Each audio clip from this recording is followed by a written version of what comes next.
Disclaimer. To the Pharisees and Karens out there. How dare you! All guests on this show do not reflect the opinions of the host. The purpose of this show is to have interesting conversations, stretch our minds, and grow. Not what we want! If you are looking for an echo chamber, viewer and listener discretion is advised. You talk about extreme. If knowledge is a crime, we were guilty from the start. They don't fear the questions, they fear the spark. So we steal the fire, not to rule, not to reign, just to see through smoke and mirrors. And call they call it dangerous thinking, they call it heresy. But fire doesn't fear the dark, it only shows what's real.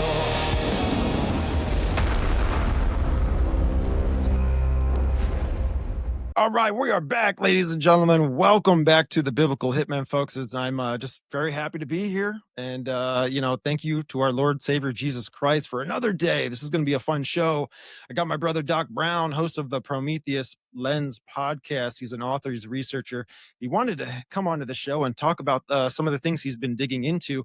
But before we get to that, folks, just be sure you want to support the show. Head on over to patreon.com/the Biblical Hitman. It's the best place to support the show.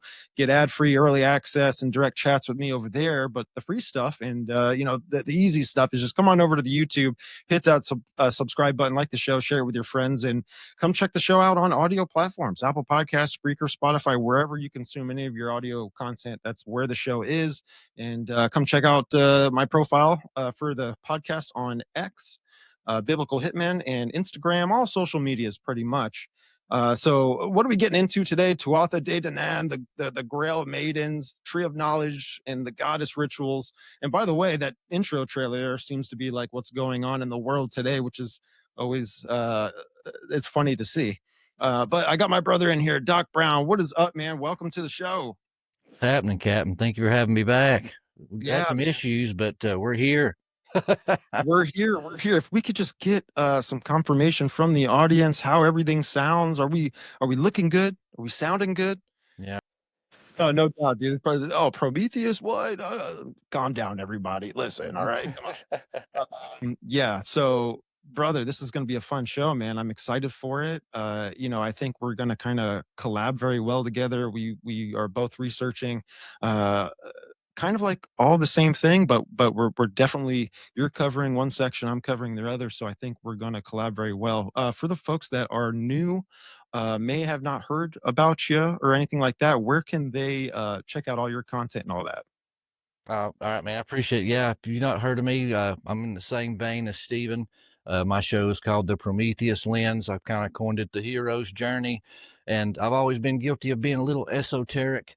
And so the whole name of the show is basically the fire is symbolic for the knowledge. And Jesus said, my people suffer from lack of knowledge. So therefore, my attempt of this show is to steal back that fire and use it for the glory of the kingdom, man. So if you're into biblical history, alternative history, ancient lost civilizations, Bigfoots, all that good stuff, man, come on over and join us on the hero's journey. Yeah, man. I like the content you get into because sometimes that kind of stuff likes to steal people towards or bring them into the wrong direction. And you definitely do an awesome job just bringing people back into the Bible and laying the Christian perspective on some of these interesting topics. Right. This is his YouTube channel here, folks. He's got a pretty cool channel.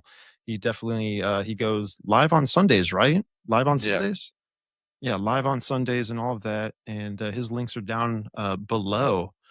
But so, I've heard a little bit of Tuatha de Danann. I've heard some. Again, when I used to listen to podcasts all the time, it was something that was talked about a little bit. I've heard some researchers dig into it, but it's something that I haven't really committed a lot of my time to. So I'm excited to just learn today a little bit and pick it apart with you, man. First off, what brought you into this topic? Well, honestly, I'm excited to sit down with you because, like you said, we're looking at this same thing, whether we realize it or not, just from different angles, because there's a whole lot of divine feminine kind of interwoven into this. But for those that don't know me, I recently wrote a book, The Epic of Esau, The Birthright and Seed War, and that led me into Serpent Seed. And a good friend of ours, a mutual friend, Dr. Joy Pugh, had her on. She kind of blew my mind. And honestly, guys, I mean, when I first heard that theory, I laughed at it. I thought it was from the devil himself, and had so many people that I highly respected, laughed at it and said, there's no water to be held here. And I done something that I was guilty of chastising other people for. I was relying on other people instead of reading it myself and forming my own opinion. And when I read it and heard her explain it to me, I was like, man, how do these people not see this? I mean, to me, it's plain as day, and it's echoed throughout all the other world religions and mythologies too. So I think if everybody's screaming the same story, just the names and little caveats have changed, there has to be something to that. And so this got me started on my second book, and I'm calling this the Tale of Two Trees Chasing the Dragon. And it's about Serpent Seed, but it's kind of going off into where are they at historically. So I kind of lay out the biblical groundwork for that, but I wanted to actually show you nuts and bolts in history, actual tangible families and royal bloodlines that stems from this and what they believed. And that's kind of what got me into this. And like you said, this is something I've heard many people just reference in passing very fast. Like for example, Gary Wayne, he's one of those, like anytime you have him on, he'll reference the Tuatha Danann, he'll reference the Merovingians, but he just kind of hits it and goes and expects us to know who they are, what they do and all this kind of stuff. And I was completely ignorant, like you said, Stephen. So when I actually dove into these people, oh man, they're an interesting group of people. We have the beginning of vampires, werewolves, drinking of blood, divine feminine sexual ritual. So much good, juicy stuff that we like to talk about. Yeah, dude. Yeah, like when I get into like the goddess stuff, I started to, I just was starting with, okay, I just started with all the goddess, right? Throughout from the beginning of time, or as far back as we can date it, with archaeology and geology and all this kind of stuff. And then you could see that there's a lot of cults that form around this. And one thing that I'm learning more, and God's showing me, is there's two sections of the mystery schools. There's like a black magic section and then a white magic. And so I think really a lot of what I'm sure we're going to cover is like the dark, the black magic stuff, right? And what I see today, just to kind of lay this out nicely, is that we're seeing a lot of dark things being revealed today. We're seeing a lot of the deep state. We're seeing a lot of these things, but I also think that it's Satan that controls both the evil and the good. That's kind of how his empire is ran. That's how it's naturally divided. God is a righteous God. He is a holy God. He is a just God. He is just one, right? And so when you look all the way back in the beginning of the Bible, which I love Genesis, man, Genesis speaks so much and it illustrates so much for you for what is to come down the line with the rest of the Bible. And this episode I think is going to fit well. It's going to plug in nicely with the episode I just got done doing, the last live I did, because I talked a lot about the lineages, right? Cain's lineage versus Seth's lineage and what they held in their hearts, right? You had Seth's lineage that called upon the name of the Lord. They kept the truth. They believed in the tree of life, and the word of God was written on their hearts, and that's how these things were passed down. But what was the other lineage doing? You mentioned Gary Wayne. Gary Wayne talks a lot about the spurious side of these sciences and all of these things. So it's a lot of fun to get into, man. Not sure where you want to start, but I mean, maybe Genesis is a good place. Well, honestly, so we can cover some new ground, I was hoping that if, they were curious about, Genesis and kind of the serpent seed. Me and you did a great episode, or maybe two on that. I would highly suggest those people after this episode go back and check those out for a super deep dive. But I guess just, to catch people up, 30,000 foot view. And if you don't believe me, go back and see that episode. And hear all the evidence laid out in great detail. But basically, I come to the conclusion that the episode in the garden is allegory. It's literal, but there's also allegory, and I think it was allegorical for a sexual act, because trees are already phallic symbols to begin with. In the Bible, every time trees are mentioned, it's talking about genealogies and family trees. And even in Ezekiel 31, it's like Ezekiel 28. That's the most famous one everybody knows, the condemnation to the king of Tyre. Yeah, it starts off as a condemnation to the king, but then the wording changes. So it says, you were in the Garden of Eden, perfect in all your ways, till iniquity was found in you, and all this stuff. He's no longer talking to that king. He's talking to the entity behind the king, the Nakash, the Hasatan, translated in some English Bibles as the serpent, or, dragon.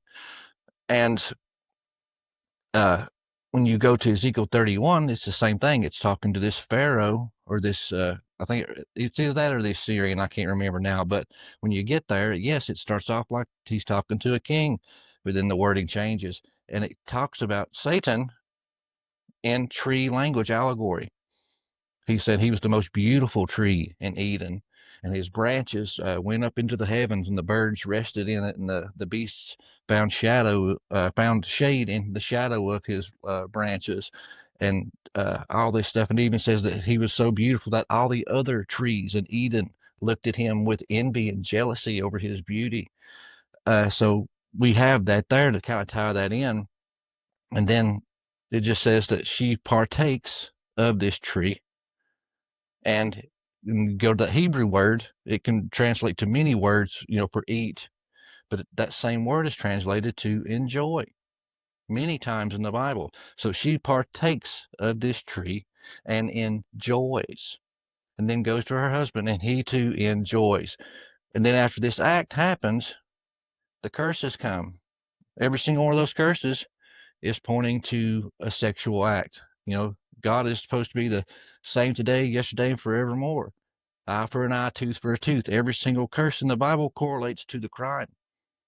So why was these curses on seeds and genealogies? I'll put enmity between her seed and thy seed, talking to the serpent. There'll be pain and menstrual cramps, increased labor or pain and labor in childbearing. All these different things. And then even the etymology of the names. You go to the etymology of the names, Cain means acquired.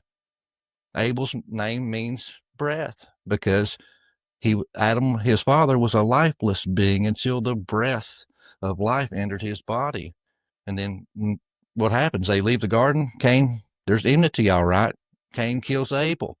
Then later, when Seth is born, it says that he was born in the similitude of his father. And his name, you go to the etymology of that name, it means the replacement. So, that's just kind of the quick overview of that, and that's how we get here.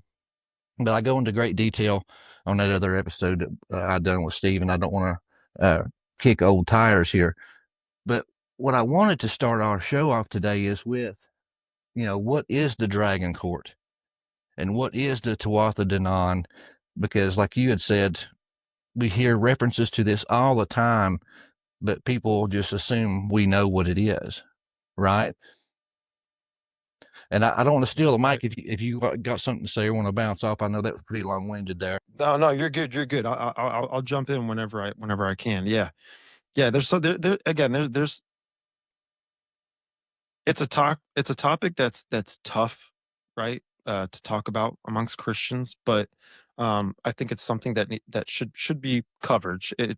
It's on my table, right? And how it just plugs in with certain things. You were talking about a lot of scripture, right? You weren't directly saying, this scripture, but everything you just got done saying, is biblical. So, and this is the thing: Satan likes to muddy the waters. He likes to disassociate you from the truth. He likes to confuse, corrupt, and all these kind of things. Which ultimately, I think he's trying to do that to protect himself, to protect and hide,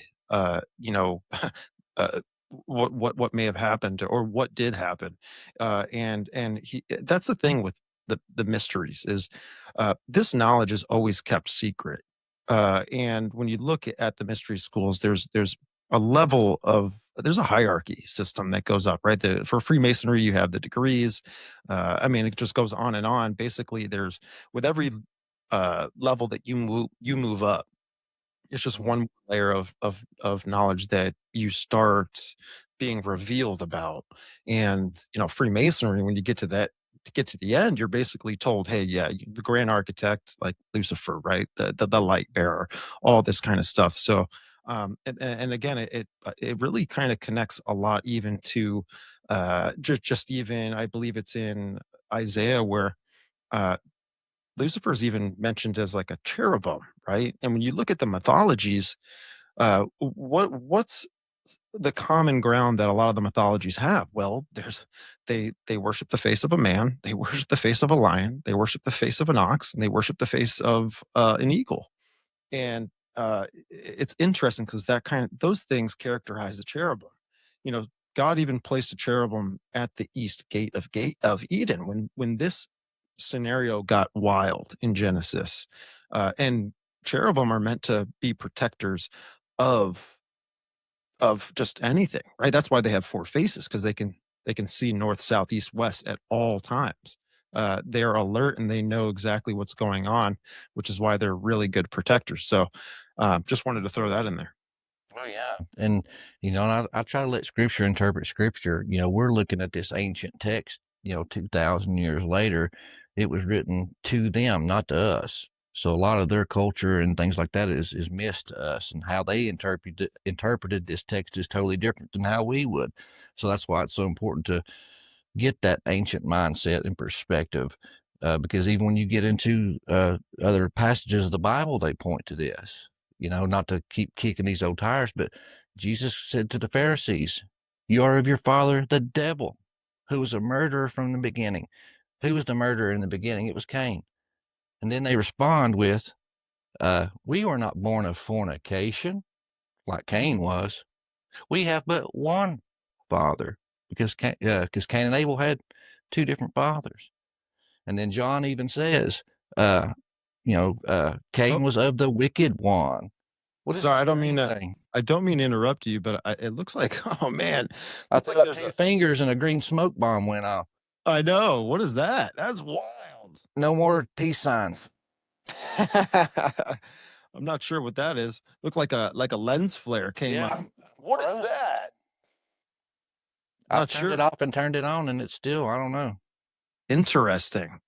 It's funny, man. We start talking, and it's not just today, but it's been like this for a little bit now. I feel like there's a lot of things that happen with electronics. You start talking about certain things, and weird things start happening. And Oh, yeah. Which I'm obviously, resetting my camera now, okay.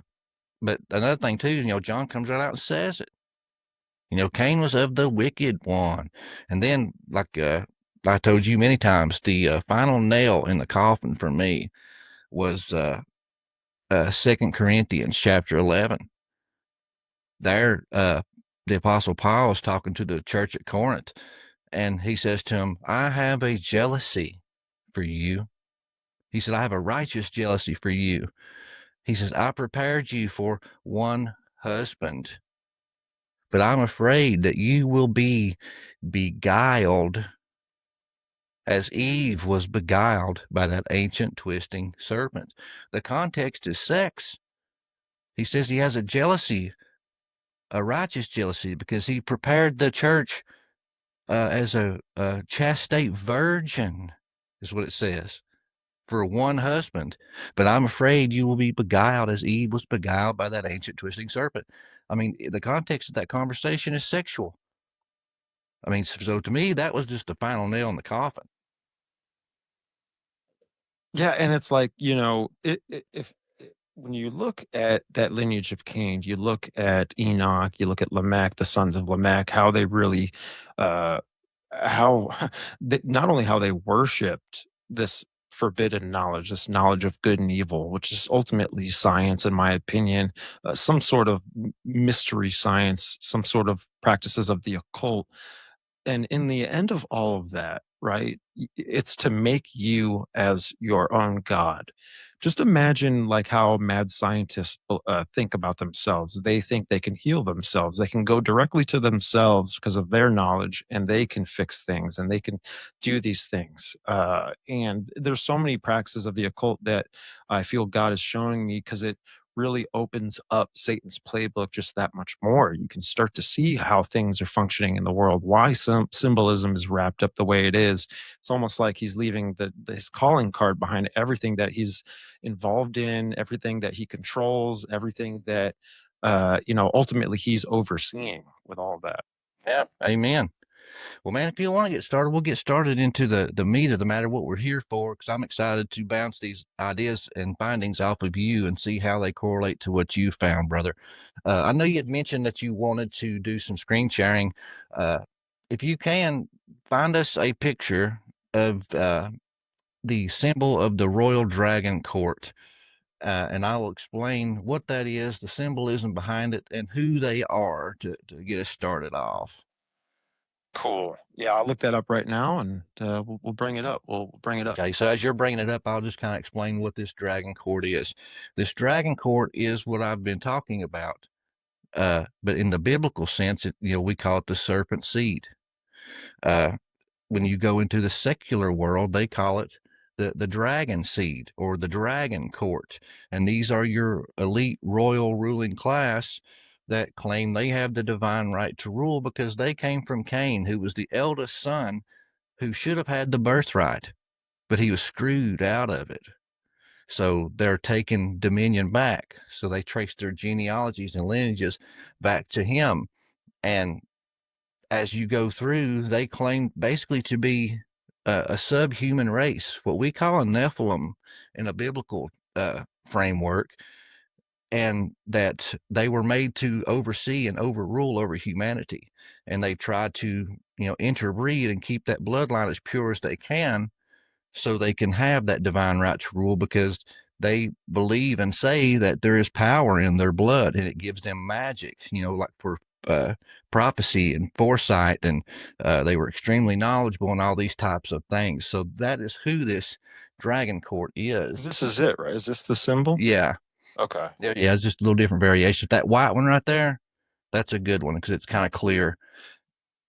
Gotcha. So this right here, this is their royal insignia. So you have this red cross in the background to start with, because they even claim that their lineage goes back through King David. And like I said, this is what they believe, this is what they claim. And this Aurora Borealis, that's the serpent eating its own tail. That's what you have around the outside of this image. It's the serpent eating its own tail. And then coming from the outside to the left and to the right, you have these dragons. So this is the dragon court. And go to the right, Steve. Yeah.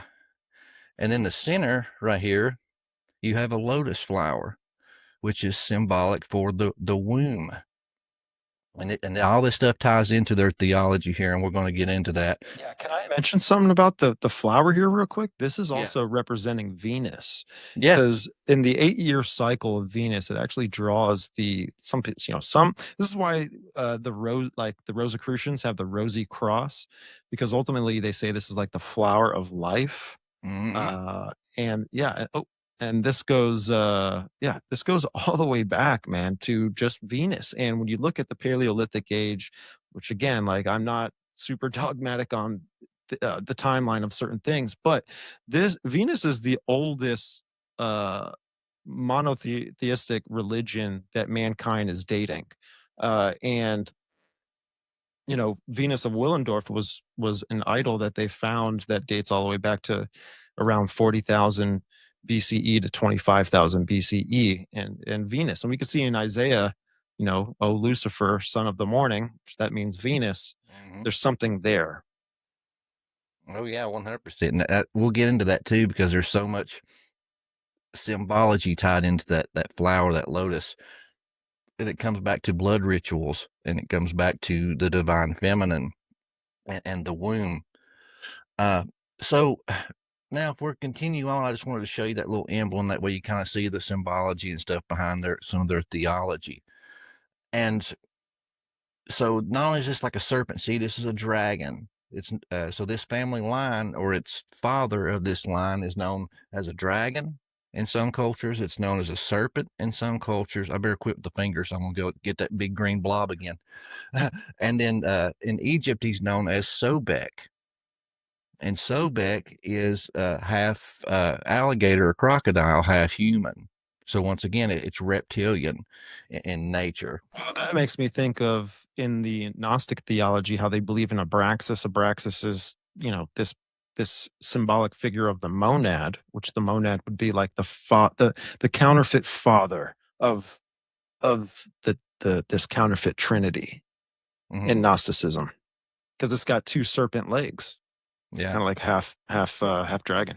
yeah. And some of the ancient giants and some of the ancient Greek texts and stuff even depict the Nephilim with snakes and serpents for legs. So I mean, there's so much symbology and stuff that goes into that. But this goes all the way back to Sumeria and Acadia.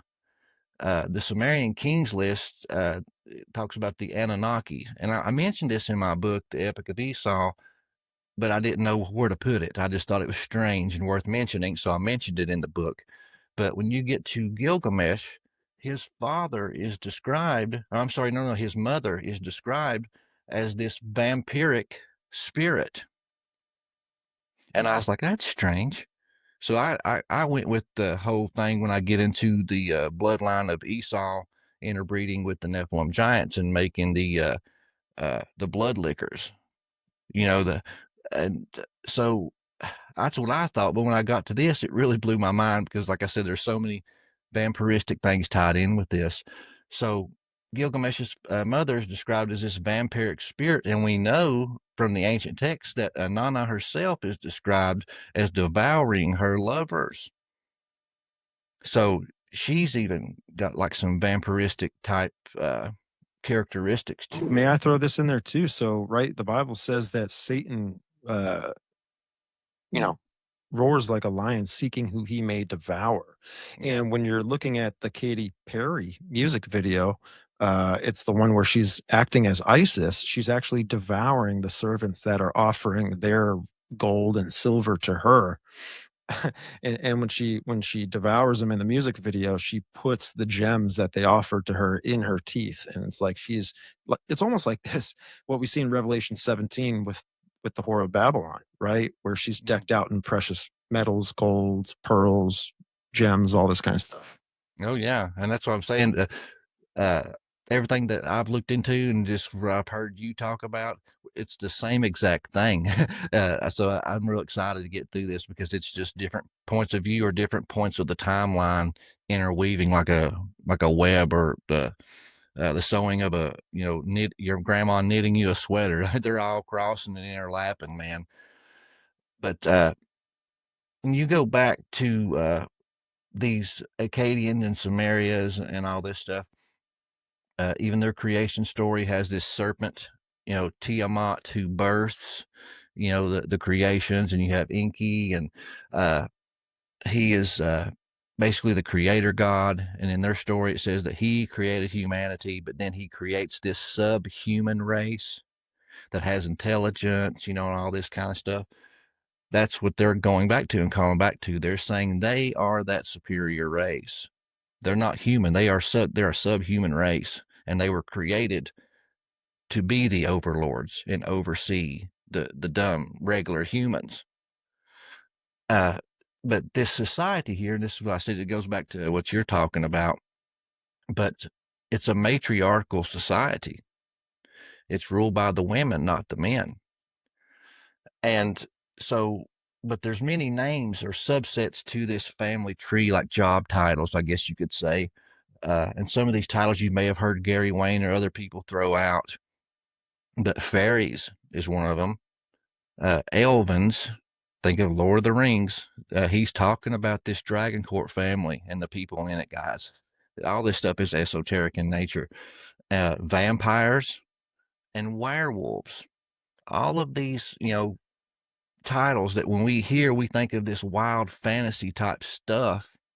is real, but it's been twisted and distorted and I don't know how to word it, but mythologicalized or sensationalized, Hollywoodized, that when we hear it, we don't take it seriously. It's like fantasized, you know? Yes, and we laugh, and it's been twisted so out of proportion, but these things are real, and these were real humans. Wow. You know, I know God forbids us to drink the blood, right? Like it's a part of his direction. It's a part of how he's, and there's a lot of things that God's telling his people, right? And he's basically, don't do these things. And I think he's really doing that not only to keep mankind righteous and to follow him and to obey him, but also, what was the world doing? That's what this dragon court was doing. Mm. And that's what he was saying. If you look at like 90% of his commandments is teaching you to go against what this other family tree was doing. He says, do not drink the blood, the life force, the power is in the blood. You'll see tonight before the night's over with, this is something they practice very heavily. And it's in the Bible also. It says, don't sacrifice your children to Molech. You see lots of sacrifices here. It says, do not seek necromancers and mediums. These people practice ancestor worship and contacted the spirits of their dead ancestors for advice, wisdom, and for them to inhabit them.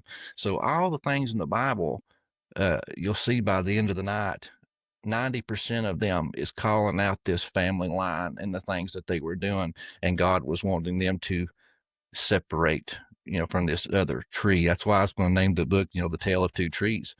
What's the point of keeping the genealogy of the Messiah and the bloodline showing that it was pure and untainted if there wasn't already a tainted line they were trying to separate themselves from?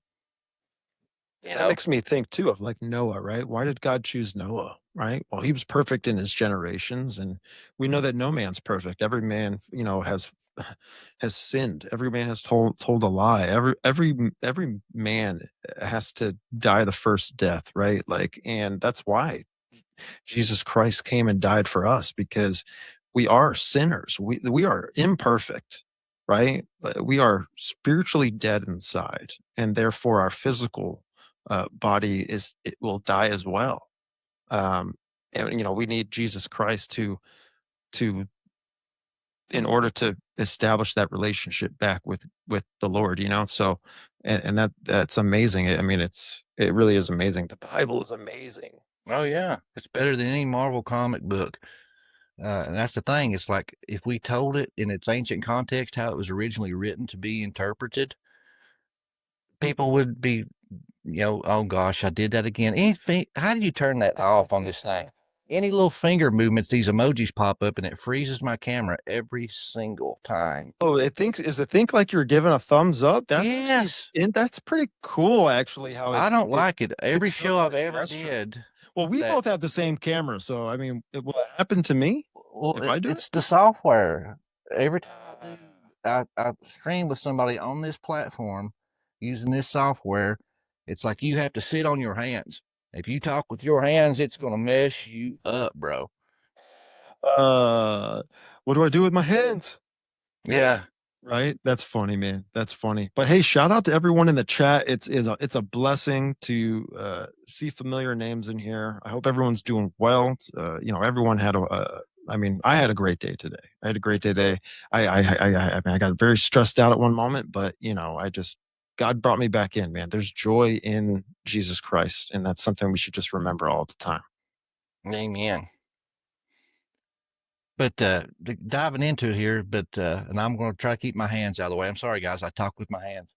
But they practiced ancestor worship. And this is something you see, like a good example that most people will be familiar with, the berserkers. They talked about, they act like they were demon possessed. They had super strength and they had no fear of death. And they would take, shots to the chest or the belly with swords and just keep fighting, man. They were like demons possessed.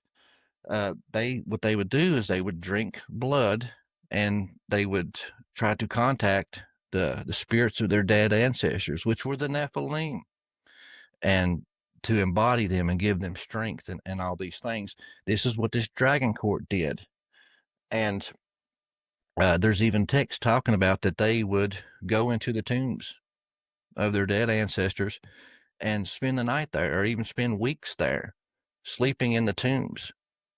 And I don't want to spoil it just yet, but there's kind of where you get some of the vampire lore.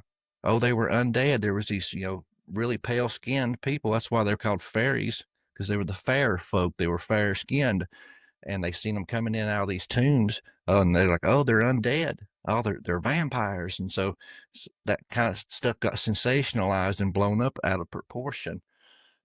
But these were the ruling class throughout, early history. But as time went on, they were basically overthrown by they termed it the warlord class, the really strong, big fighters. And this class here was known to be intelligent, and had like supernatural foresight and stuff like that. They were made to, to rule. They weren't really, their specialty wasn't war and fighting and strength. But later, this warlord class of people was even overthrown and outsmarted by the Tinkers, is what Nicholas de Vere calls them. And so a lot of the stuff I'll be talking about today, this is from Nicholas de Vere, and he is from the Dragon Court. So he wrote a book called The Dragon Legacy and laid out a bunch of this stuff. And this is something that I'm pulling a lot from here today. So he was involved in this society? Yes, he is of the Dragon Court. He's spilling the family beans. So this is what they believe. Yes. Wow. Getting some inside information here. Exactly. That's why I think it's so fascinating. But like I said, over the years, through fear, the church helped overthrow the Dragon Court, and they got this thing called the Donation of Constantine. And I don't want to go into that deep because that's a whole episode on itself. But basically, this was a document supposedly that on the deathbed of Constantine called in the Pope and the Popery and just said, you know what, I don't want to have all this power, and I don't want to pass all this power and kingship down through my family line. So I'm just going to give all the power to the church. So now you have all authority. You have final say on everything. You get to pick who gets crowned. You get to pick who gets dethroned. All the power goes to the church. And supposedly that this happened, and this is how the church got the power back in the day. So through them, and to say the least, this is highly contested. Like I said, name one king that would be like, I have too much power, I'm just going to give it away, or don't want to pass it down through the family to their sons, and they just give it away to the church. That stinks already. But they use this document, and through fear tactics of the vampires, the werewolf stories, and making these royal families look very wicked and evil, to turn even the people that loved them at the time against them and help overthrow them. And like I said, this is from their point of view here. So don't think that I'm saying, oh, these people are so great or anything like that. Yeah, this is not thus saith the Lord, like you say on your show sometimes. Wheel people back into the perspective again, and it's a good thing. It's a good thing to assure the audience where it is we stand and how we discuss these things, man. Because sometimes, again, people can straw man what it is we're saying. So it's just a good thing to assure people, what's going on here. Mm-hmm. Oh yeah, totally. And so the fear tactics that they done, I mentioned some of them they called them vampires. So they said, oh, they're pale skinned and they sleep in the tombs and come in out of the tombs. They're undead. And then they said that they, drank blood and murdered innocent people, and all the people that died or wound up missing, they blamed them and said they were draining them of their blood because they were, these evil demonic things. And we'll get into it tonight, which they were drinking blood. So, but it wasn't just strangers. There was a system to their madness.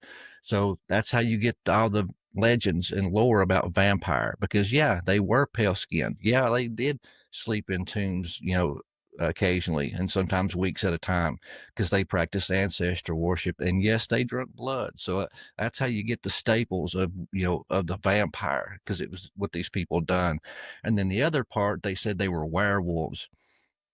And werewolves, once again, are these monsters, and they come out on the full moon, and they drink blood. They're bloodthirsty because the full moon is tied to the menstrual cycle. And the blood, yes, and the blood that they drank was virgin blood, and it was from their vaginal monthly flow. And this is where you get the term Grail Maidens. And these were just anybody. No, these had to be women that was of the divine blood. They had to be of this dragon court. They had to be a pure blood, and they had to be a virgin. And these women willingly gave this as like a love offering to their family, because the power was in the blood. They thought that by drinking this, they made their family healthier and stronger and increased their magical capabilities. So, yeah, this is how you get the vampire and werewolf lore, because all those things they did do, but they just got twisted into monsters when they were actually real people. Yeah, and the one thing too about the blood, right? I think why they did consume this was this was some sort of ritual practice of divination. And why I say that divination to make yourself like a god is even Aleister Crowley, who's a practicer of the black magic, right?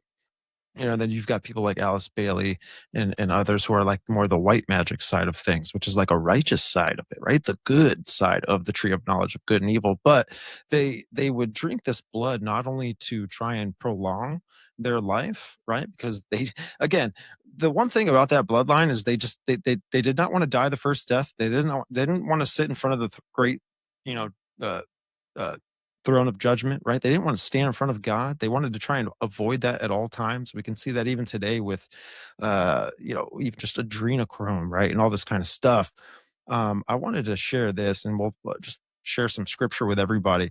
The Bible's very clear on this. And, this is very important. This is Deuteronomy 18, verse 10. There shall not be found among you anyone that maketh his son or his daughter to pass through the fire, which is what we were talking about, our sacrifice of the young, um, or the useth, or that useth divination, or an observer of times, or an enchanter, or a witch. When it says observer of times, that's like astrology, in my opinion, or a charmer, or a consulter with familiar spirits, which are these spirits of the dead, or a wizard, or a necromancer. Right. So uh, the Bible's clear, man. What not to get involved in, because the whole world is practicing this, right? And Oh, yeah. and God's always trying to The stark contrast to these people we're talking about. yeah, dude, man, and so this is like antediluvian, right? Are we talking about this is as it was mainstream as it can get prior to the flood? I mean, why did God even just why did he destroy everything? Why did he bury everything, right? Well, when we look at these ancient structures, we really marvel at them. We wonder how they were built, and you'll get the Atlantean mysteries that wrap up into it, to where you had these groups in the Atlantean times, which Casey, Steiner, Blavatsky, Plato, they all talk about that it happened. This was the civilization before the cataclysm, right? Now they mix up, they muddy the waters with what the cataclysm was and all this. I believe it to be a flood, exactly how the Bible says it. But God destroyed this world because it was not only so, it wasn't evil, it wasn't just evil, it wasn't just full of violence, but they had an agenda. They had an agenda against the bloodline of Seth. And ultimately, I think it's a part of the Luciferian agenda to Lead war. wipe that away so that the birth of Christ cannot come in. Yep, everything hinges on Genesis 3:15, folks, in the words of L.A. Marzulli. It all hinges back on that. It's a seed war, this whole story. But I guess continuing on, pushing through, like I mentioned, Gary Wayne mentions these people, and it kind of just gets skimmed over, the Scythians, the Tuatha De Danann. So we're going to get into a little bit of history here. And like I said, this is kind of fresh research, folks. So I got my notes over here. I got to kind of look at them and read what I had typed out. But I'll talk about the Scythians right here. And it says that when we use the word Scythians in this discussion today, just be thinking, like I said earlier, fairies, dragons, vampires, and elves. But when I'm talking about them, I'm not talking about them as a race as a whole. So I'm not saying every single Scythian was of this dragon court, and a serpent seed. No, I'm talking about the royal Scythians, the royal ruling class. They are the ones that claim this divine right to rule, and that they are these, powerful subhuman race. And they got their names from curved blades that they used. So think of a scythe. The Scythians, they used curved blades. It was originally spelled Sithian, Scythian, and this is where we get the word scythe, the curved farming blade. The name Scythian is related to a group of words that appear in Indo-European languages as far apart as Erie and North India, indicating that they had common Aryan origin in Scythia. So through etymology and root words, we can trace these people's migrations, and they've been everywhere. Another term is the Siddir, Siddir. In Danish society, these were witches who practiced knot tying and loosening, related to the mythic Norns, the weavers of fate, the Mori, those who are responsible for the fate of mankind by the patterns that they wove. In India, they were called the Siddhis, Siddhis, a word describing the powers of the yogi who self-realized. And again, the Irish word is Sidhe, is spelled Sidhe, describing the fairies, and it means power. And again, the people of the powers, the Scythians and or the Sidhians. So the Sheila Nagigs were goddesses of sovereignty and transcendence. They're placed over doors to churches, many built on the site of ancient groves. And this was symbolic for entering the vulva of the maiden into the other world. They were permitted above church doorways because the early church wanted to be identified with the old ways, and they remained in order to attract and further convert pagans. Now, if you could look that up, I got some pictures. I could pull up if you want me to. Of these, where did it go? Oh, I wanted to share this here too, because you're talking about the Scythians, right? You're talking about the sword, right? All that they had with that. I've done some research into the archetypes that through the mythologies represent the Antichrist, right? To the Christians. One of these is the Kalki. And the Kalki is depicted as the avatar who will rejuvenate existence by ending the darkest period of the Adorama, or the unrighteous, right? Which is kind of what we see going on right now. We see a lot of the unrighteous being exposed because the Antichrist is going to come and lead people out of this, the exposure of the deep state, the new world order, all of this kind of stuff. And again, I just hope that people don't get just so tunnel visioned into what's going on and led astray into this false light. And the Kalki is known to be like the 10th avatar and all of this. But what the Kalki is holding is actually really interesting. I gotta throw this up here because he's holding the sword.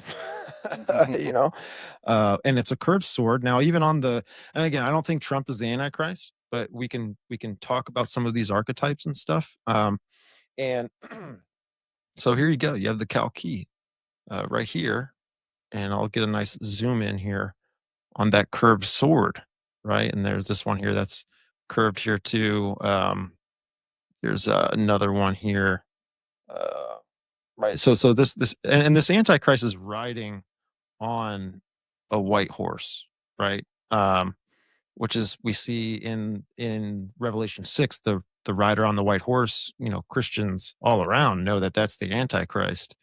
Yeah, well, when I was mentioning Trump, it's because on his Trump's Accord coin, he's got the scimitar sword, which could just be another culture representing the same thing. Yeah, fascinating stuff. I'm plugging in whenever I can. Oh no, you are, dude. I was I didn't realize I had my mic muted. Oh, it's all good. I didn't want everybody hear me breathing or puffing on my vape there. What now? What area? I pulled are up some images for you. Okay. These are the female goddesses that I was talking about earlier. That's not anything. These are found all over, Europe and Ireland and Britain. These old churches, and they put this goddess. And if you zoom in, she's sitting there with her legs spread. You see her vulva and everything. I mean, and they leave them there to this day. And this is a woman, posing and pointing up at it. And like I said, this Sheila Nagigs, goddess of sovereignty and transcendence. And walking through the doorway with that image over is symbolically going through the vulva of this fertility goddess and into the other world. Now you said a buzzword that got me. You said self-realize somewhere The in yogi. the past 5 minutes, right? Self-realization. It makes me think when I was going through the Epstein files, which Epstein was an occultist. I think he was part of the black magic section of the occult, but he was in contact with a gentleman known as Gino Yu, right? Asian guy who really studies consciousness. He's connected to other people who are doing work to try and put consciousness into robots, known as phenomenal consciousness, which is basically humans are trying to develop an artificial intelligence that is able to feel, think, and have emotion. So, and the goddess also represents transformation. We know that with the just with the Templars, with the Black Madonna, and this, why was the Black Madonna represented with the darkness on these idols that they would carry and represent as the Black Madonna? The Black Madonna, Isis, it's all the same thing. It's goddess worship, and ultimately you start out as like this, unrealized, unself-realized state, but you consciously ascend to where you basically transform yourself into a god consciously. Self-realization in Gnosticism is basically finding your inner divine spark and transforming yourself just like Jesus did, right? And that's just blasphemy, right? It's terrible. Oh, yeah, 100%. I mean, it's all deception. If anywhere that says that you have the answer, that is a lie. Which, Stephen, that picture there, is there any way you can zoom in that? Because I really want them to. No, so since that was you're so. sharing it on your side, you have the ability to zoom in. So let me bring it back up. Yeah, I can do that, because I'll have to put it in Photoshop, zoom in, and export it. And What's it called? What's it called? I'll try and find it. Called the Sheila Nagigs, SheeLagh space NA space GIGS. Because I sent you 4 or 5 images, because it's not just one place, it's several, and it's pretty vulgar. And this is over church doors to this day, folks. Dude, what I'm looking at right now is the same thing that I've seen on one of the monuments at Göbekli Tepe, where basically their first depiction of the goddess was a woman that had, it's like a stick figure woman, right? Yeah. But this is up in the area of like that Turkey, right? That Turkey region, where basically we know that the same region. The same region. And when God, when the ark settled, it settled on Mount Ararat in that Turkey area. We know that Ham and left, and he rebelled from his family, trying to bring back the old world. And I think that a lot of this is connected to Ham and his lineage and all this kind of stuff, where they were not calling upon the name of the Lord. They were calling on another name. They were bringing back another, the same religion that was worldwide, that was mainstream, that was of the wickedness of the world before the flood. I have it up here. I'll see if I can throw this up for some people and give me some confirmation if I am looking at the right thing. So, bam, is this it? Yeah. Similar? Blew my mind. I mean, these are over church doorways. It's a woman with her legs spread, holding her vulva open, and even some of them, she's taking her fingers and holding it open for you. I mean, it's pretty vulgar. This is over a house of God. There's that picture I sent you, the woman pointing up. Okay, let's see if we That's can. just wild. That is, brother. And these churches done this to attract the pagans that were practicing these rituals and knew this goddess. Same thing they did with Easter. The same thing they did with Christmas is what they do. They appropriate all these other rituals and gods and goddesses just to fill their church pews and fill their coffers, folks, in my humble opinion. Wow. Okay, I think I got it up here. So let me see if I can bring it up. Hey, folks, I got a trackpad here. No more mouse clicks. Let's go. Still getting used to it. Very sensitive. It's very sensitive. Every time I touch it, it's doing something. So I got to be careful. So here, let me see if it's going to allow me to do this and zoom in. Yeah, one is in Ireland. It's got that tower there. It's on a huge man-made mound called Tor, and that church is there. It has that emblem over the top of it, but it was a mound. They called it a fairy mound, and it was a ritualistic site that the Tuatha De Danann sacrificed and done their rituals. And then when they were conquered by the Roman Catholic Church to put like a finger in their eye, they stole their sacred spot and put a church up there, and that little tower is all that remains of it now. Which I got that in my notes. I was going to touch on that, but you already got it up, so we'll hit it while it's there. Yeah. I'll see if I can pull up the Göbekli Tepe. Yeah, well, while you're doing that, I'll go on with some like little characteristics of these people. But the fairies were usually tall, pale-skinned, with golden red hair and green eyes. Unlike the Celts, who were stocky, ruddy complexions and dark hair. And you also get the blonde hair, blue eyes, but the predominant, the ruling class, the royal, royal colors are red. So it was the pale skin, the red hair, and green eyes. Sounds like a clown, buddy. Yeah. In pre-Christian history, an Aryan was a high king. The real Aryans were red-haired and green-eyed. The Aryan Hittites, if there's a biblical term, were close allies of the Jews, whose draconian royal family, the House of David, like I said, they claim they go back to the House of David, made the Israelites, in a cultural sense, an early Aryan nation. The Scythian and the Aryan Scythian Gaels had many settlements around Israel and Judea. Hurrians, like the Scythians, were Aryans. Oh, man. Yeah, so this is the Göbekli Tepe thing that I was telling you about that I found. And they were dating this all, little older than 10,000 BCE. Kind of like that Neolithic period in that time.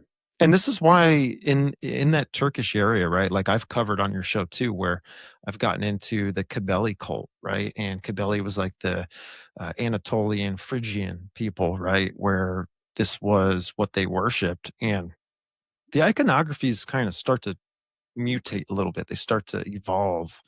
And I could see that this was like something that, the delivery iconography is something based off of like a Neolithic period. Before that, it was, a woman sitting on a throne, basically, or the woman of Kaltehuyuk, for example, of the Neolithic period, where it's just like an overly sized woman, big, saggy chest, and then a very big belly, almost like it's showing you that she's pregnant. Yeah. Wild, dude. I'm telling you, there's something with the goddess stuff. And I think God's telling us there's something, especially in Revelation 17, right? Oh, yeah. There's a harlot. What I get into here, it ties directly into that. I think, you was having it, I got to quit that with the hands. Me and you were talking about it on the phone. You remember I told you about the blood rituals and all the different things and how it points to the whore of Babylon. I don't want to spoil it.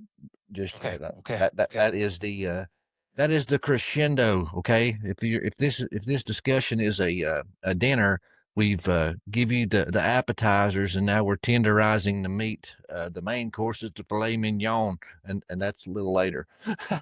Yeah. I wanted to mention something too, because people get hyper fixated on the fallen angels coming here, descending, taking themselves wives, bearing children with them, which were half breeds, and just the generalized understanding of it. And you can go all the way back to just Greek myths as well, right? This were the Cyclops, these were the giants, and all this kind of stuff. And even just in some of the Atlantean mysteries that I've been researching, Casey talks about that there were two groups of this civilization. And I think God's people, were not plugged into this. They were separate from this. They did not fornicate with the harlot, right? In this time, they did not worship what the world was worshiping. So I'm almost thinking that it's 100% possible that when these fallen angels did this, they fall into what's known, according to Casey's work, as the sons of Belial. And when Casey is going into these trances, right, which he's a Christian mystic, and he's going into the Edward Casey. Akashic records, right, and he's basically going into this astral realm of Hall of Records, and he's seeing what the civilization was like as he's reading through all this information that he's getting downloaded from demons, most likely. But it's almost like even it's like Satanism is both good and bad. I almost see it as he told his angels, right, that rebelled with him, to go down, mate with mankind, develop a he's using this as propaganda to just show that the fallen angels are the bad guys. And he's almost framing them in some sort of way so that he could push people towards him being a false angel of light, so that the world would worship him as the divine source of something. Because there's two groups in the Atlantean civilization, the sons of Belial, but then there's the sons of the Law of One. And it's like they were both taught this ancient fallen angel knowledge to develop technology, right? But the two groups separate because of their philosophies and how they use the technology. It's where the sons of Belial use it for domination, like we could see with the deep state today, which would naturally corral humanity to go and worship him as this false angel of light, like as some sort of divine source. Because we know Lucifer's trying to be like God, like he's trying to be worshipped as God. And I think a part of him still knows how to kind of be righteous. And so I think even then there was it's very similar to like what we see today, with the white magic versus the black magic. And so I think it's all umbrellaed under Lucifer's agenda Oh ultimately. yeah, 100%. And like you was talking about how the two different classes, how they rule different, and that's why you see the things the way they are today. Even Nicholas de Bear in his book, I told you about the different classes. The warlords overthrew the dragon court, then through the help of the church with the donation of Constantine and the fear mongering, helped the Tinkers rise to power, and they were their puppets. Well, the Tinkers is the merchant class.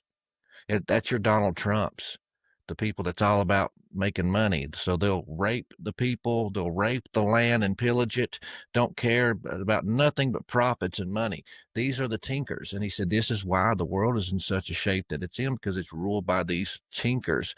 And then even when you get to Revelation, it talks about the whore of Babylon. The people are crying at the shores, and the merchants, because of the ships. And it says, oh, how you profited, made all this money from your trade, and the merchant ships are burning. It's talking, I think, symbolically about, these tinkers and the merchant class that's ruling and just care for nothing but profits. But if I continue on with the background and the history of these people and how we got to the tinkers and the world we see today, into the Danann. But some of the Danann, during their migrations, they fled southwest of mainland Britain. Several centuries later, when the Romans encountered them in Scotland, they referred to them as Picts, Picts. This word slowly changed to describe the elven peoples, the Pixies. So these beings would become known as leprechaun. The etymology of this word was thought to mean small-bodied, but it actually means scaly-bodied, from the Latin word lepra, as in leprosy, scaly-skinned. This was to describe their fish scale armor, which was very common for the Draconians, the Danes, and the Danann from Greater Scythia. So once again, you have this mythological creature that's been totally twisted and stretched out of proportion to this fantasy thing when it was describing real people. And the women, you have it with the women, because that's where you get your mermaids from, another mythological creature, because it says the scaly twin pronged tail of the Wouver, or mermaid, was derived from the use of the Grail maidens and their fish scale armored leggings, worn with swans or ravens' feathered cloaks. This is where we get the image of the harpies, okay? So Pict and or Pictish means painted, and they're referring to their bodies covered in tattoos. And their favorite was the labyrinth and or spiral designs. And I'll end it with this. It says that these people group was believed to make it all the way to China. The Takla Madan mummy excavated by the Chinese in the 1960s had red golden hair and was buried with a cache of tartan plaid cloth and spiral painted pottery. Wow. Hey, I'm going to throw this up. Is this what you're talking about? If anyone's listening on audio, much love. And first off, thank you everyone for getting through the ad space. I've been getting a little bit of feedback from all that, but thank you so much. It definitely supports the show, and I am very grateful. It costs you nothing. So, guys, all the gear that we use, all these cameras and lights and all the time spent researching, gathering all this stuff, guys, you suffering through the ads is us a way to just kind of make back our money. You know what I mean? One camera, you'll spend easily $3,000 or $4,000. So, we're not trying to kill it. It ain't costing you nothing but a little bit of time to sit through some ads and help us recoup some of our money to entertain and educate you guys. And we greatly appreciate it. Yeah. Yeah. And, we love what we do, man. We love what we do. And, I think I think God blesses our work that we do, and especially if we're doing it for him and his will. And there's a lot, we research our tail off. I'm at least researching minimum 20 hours a week. And that's not even counting the time that I then display and give that information to the audience. Right. So thank you everybody, and we are thankful. So this is some spiral symbolism, right? It's a very ancient symbol. You could see a lot of these things are all over the world. And really there's another term for this, and it's like kind of like a more of like a, I don't know if it's a new age term, but it's an occult term, but it's the Fibonacci sequence. And this goes back to like Hermeticism. And I just did a stream on critiquing the last 30 minutes of the Danny Jones podcast with LaCroix. And he brought this symbol up. And he says that Hermeticism is going to be the religion of the world within his lifetime. And when we go back to Hermeticism, the divine source of Hermeticism, where these occultists got this divine this information from this divine source, it was known as the dragon god, right? Mm-hmm. And the name of that dragon god is Poimandres, or Pymander, right? The personification of the divine mind and universal intelligence. Yeah, And so the cosmic serpent, as the yeah, people that's taken all this ayahuasca see. right, right. And you know what I'm seeing now is I think that there is a cosmic Christ version of Jesus that's being talked about today. You know, Jesus says that many will come to me in that day saying, Lord, Lord, haven't we done all these things in your name? They're not believing in the real Jesus Christ of the Bible. Sunshine and rainbows, Jesus. You know, Yeah. not the Jesus that comes with a sword and blood stains up to the bridle. He said, Right, I come right. not for peace, I come for division. Amen, dude. Amen. It's about balance. You know, I mean, he's a loving, forgiving, you know, nurturing God, but at the same time, he's, you know, I mean, he's got the rod. That rod of iron is for discipline. It ain't for a decoration. Right. But yeah, that's exactly what those spirals are, and that's why you see them everywhere. And it's such an ancient symbol because it stems from this dragon cord, and that's what you see. All the tattoos of these Vikings and stuff is these weird patterns and stuff because it represents. And I'm kind of giving you a little teaser for what we're about to get into, for mazes and labyrinths, and that's another thing that you see throughout the world and throughout mythologies. But now, if you're ready, Steve, you ready to get into some trees? Now, this Let's do it. really cool. Let's do it real quick. Shout out to my boy Ben Bumgarten in the chat. Shout out to everybody, number one. But my boy Ben, what's up, dude? Ben. Okay, it says, now druids, as we know, were associated with groves. The druids as priests were priest kings of the dragon and were connected specifically to the tree of life and the tree of knowledge. So it's the tale of two trees here. This was the symbolism behind the Hindu and Buddhist Tantra and Kshatric system.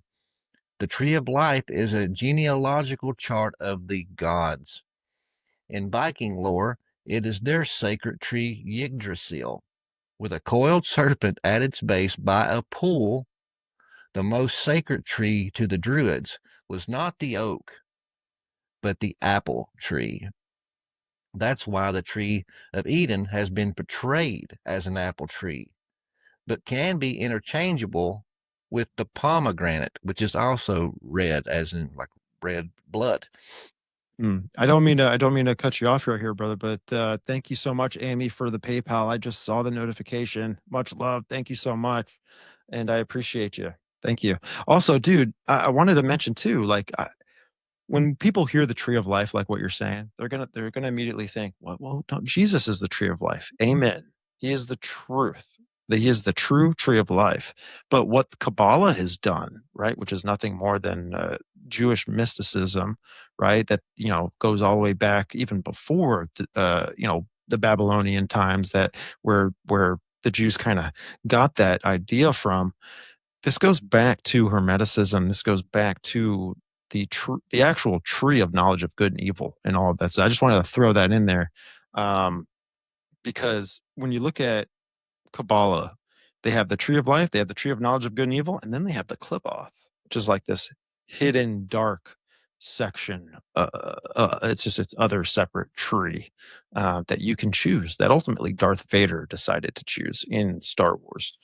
Yeah, and that's why you see it through all these mythologies, and that's why I was trying to show y'all these comparative mythologies and how they're all the same.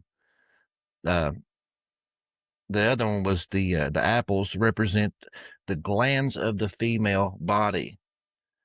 The apples of red gold produced the enriched vaginal womb blood that was consumed by both male and female druids, the serpents or dragons in the tree. In the Kabbalah, both Jesus' mother and wife, now this is from the Kabbalah, were called the crystal wombs from whence shine forth the light of the world. So this strongly suggests the concept of starfire, which is also consumption of menstrual cycle blood of the goddess. Also, in Viking mythology, the goddess Idun, which sounds a lot like Eden, offers red apples to the gods to keep them healthy and young. They depend on it. So if you take supplements like HRT, hormone replacement therapy, You should know it comes from urine of either mares or French nuns. So melatonin was the primary hormone extracted in the blood rites of Diana. So it's your choice. Either way, you're getting it. Others include oxytocin, prolactin, serotonin, adenosine, trisulfate, dopamine, telomerase, and retinol. But Scythian warriors were bloodthirsty at times, helping with the vampire and werewolf imagery. Roman reports describe them as eating the flesh and drinking the blood of their fallen foes in battle. This was obviously a corruption of the earlier ritual practices. Drinking the blood of friend or foe in battle was common practice in Scotland to obtain strength. Clogging your arteries with someone else's adrenaline.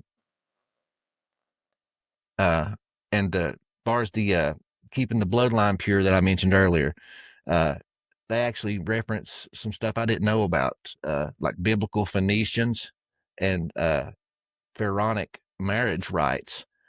And this is how they kept it in the family. Elvins practiced Phoenician and pharaonic marriage. The Phoenicians would practice the union between father and daughter. And we see this with the sons of Esau in the Bible, who were red-headed, by the way, and you had to help me with the name in that live chat that I did. From Esau's loins, he has Eliphaz. Eliphaz, yeah. And Eliphaz has a relation with his daughter. But in the horse breeding world, this produces the finest, healthiest thoroughbreds. The pharaonic practiced the union between brother and sister, Osiris and Isis. So according to geneticists at Cambridge University, you can continue this up to 300 years and or 10 generations before any genetic problems. Is this the reason God forbade these practices in the Old Testament, where it says, you're not to lay down with your father's wife, for it is your father's nakedness. You're not to lay with your sister, and all these different things, because once again, this is what this bad lineage was doing. And I'll stop there. I wanted to throw this up here, right? So we're talking about possible, most likely reasons why they were drinking blood, right? And it says right here, Genesis 6 says, and it came to pass when men began to multiply on the face of the earth, and daughters were born unto them, that the sons of God saw the daughters of men, and that they were fair, and that they took themselves wives of which they chose. And the Lord said, my spirit shall not always strive with man, for that he also is flesh, yet his days shall be 120 years. So it's kind of like God comes back. He's like, because it's constantly a chess game between Satan and the Lord, where they're both moving, boom, boom, boom, boom, boom, boom, boom. And I can see here, why does God limit the lifespan? Well, it's probably because they were trying to divinate through this process of drinking blood and prolonging their lives, and this was something that was an abomination against God. So God does away with abominations, right? Like he puts his foot down. He's got the power to do that. Yeah, amen, 100%. That's why he had to do it. Yeah, I'm in total agreement with you on that. Now, the Tuatha De Danann. Now, this is like we had mentioned earlier in the show. Gary Wayne and some of these other guys just throw that name out there and just expect us to know. And some people believe that these were mythological and not real. And some people believe that they were real, but later mythologized as, in being gods.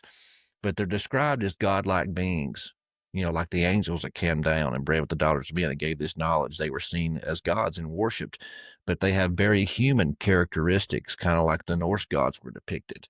But in their stories, the Tuatha De Danann rule. And then all of a sudden, this other competing group called the Malaysians show up, and they have several battles. And the way it ends is the Malaysians force the Tuatha De Danann in the underworld to the other world. So it sounds a lot like Olympus, the one god's defeating the other and putting him in Tartarus. It sounds a lot like the Book of Enoch, where the fallen watchers gets put into Tartarus and chains till Judgment Day.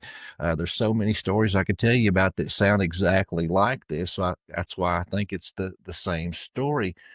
But according to DeVere, he said that that's not true. Well, not totally true. They weren't like total enemies. He said that they arrived at the same time and intermingled a lot. It says that they were both of the dragon court, but different branches of the same tree. And it says that they were at peace and interbreeding together, and because they were both Scythian tribes. But also, it says in the Book of Enoch, right? What does it say? Before the flood comes, he causes the fallen angels' children to war against each other. I think that's what they're talking about here, because they lived in peace, they interbreeded, and all of a sudden they hate each other and they start fighting and killing each other, and one forces the other into the other world, the underground. But these Grail maidens that we talked about, they were basically treated as goddesses. And this is right up your lane here, Stephen. And they were almost worshipped, believed to be incarnations of the nurturing dragon goddess Die Volna Gnosis. So even in her name is that Gnosis, the goddess that gives the blood of knowledge.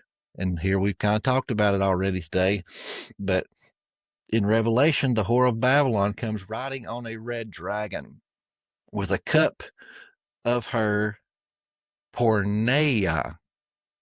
Now, your English translation says abominations, but if you look at the original language, that Greek word is porneia.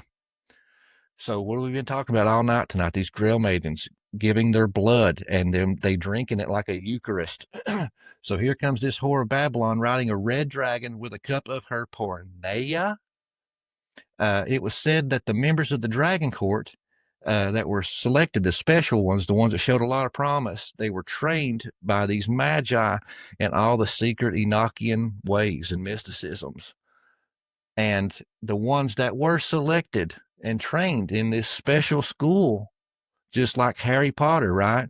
Harry Potter, they go to this school, and only certain ones born with this certain abilities get to go to this school, and they get trained and they harness their powers. And what you got, two bloodlines competing there too, don't you, folks? Because you have the pure bloods that are fighting against the mud bloods, and the pure bloods think they have the right to be the high wizards, and that the mud bloods shouldn't even be there. But these people that were selected to go to this special school from the Dragon Court, once they completed their training, they were said to have ridden the dragon. Wow, dude, that's wild, man. That's wild. Now, when I was studying, Cybele, right, the Anatolian, the Phrygian goddess, the mother of gods, how that cult worked. First of all, they worshipped Cybele as a stone and high up on mountaintops. This is, just a few things of what she was worshipped with. And we could see that this falls in line too with, oh, Lucifer, how art thou fallen, right? And ultimately, this stone that they were worshiping was the folklore behind is that it fell from heaven, and it came and it brought knowledge, and it brought transformation. It brought fire, right?